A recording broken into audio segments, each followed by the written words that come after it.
haven't made this soap in a while, and I'm going to be doing a little bit of a change for it this time. I'm going to be doing the oatmeal milk and honey soap. The fragrance that I had used previously, it has a much lower safe usage rate now, so I'm actually using some different fragrances. I'm going to do a combination of them. So I have OMH, the oatmeal milk and honey from Nurture Soap. That is not supposed to accelerate. It doesn't accelerate, and it discolors to a light tan. I have Sweet Clover from Bramble Berry. That one has some slight acceleration, and again a tan. And then I have Oatmeal Stout from Bramble Berry, and that one does accelerate, and that goes to a dark brown.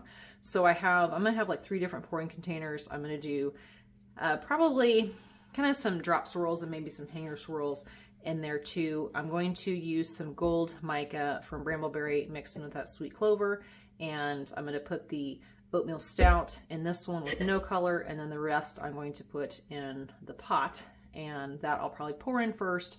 And I think I'll probably mix this one in first, then pour it in, and then mix the fragrances in these two, because I'm not going to have a lot of time. So I'll probably, like I said, I'll do this one, pour it in, probably do a Sweet Clover, pour that in, and then do the Oatmeal Stout, pour it in, and then do some hanger swirls and put the top on. So I'm going to do some bubble wrap to give it kind of a honeycomb decoration on the top.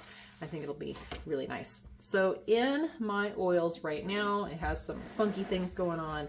I have colloidal oatmeal, I have honey, I have ground oatmeal, and then I also have my goat's milk. So I did do a goat's milk powder this time instead of doing it straight from the lye solution. So I add the goat milk powder with enough water to make a slurry, and then I put it through a little fine mesh strainer to get any clumps out. So I'll go ahead and blend this up so it's nice and smooth, and then I'll add the lye solution and get going.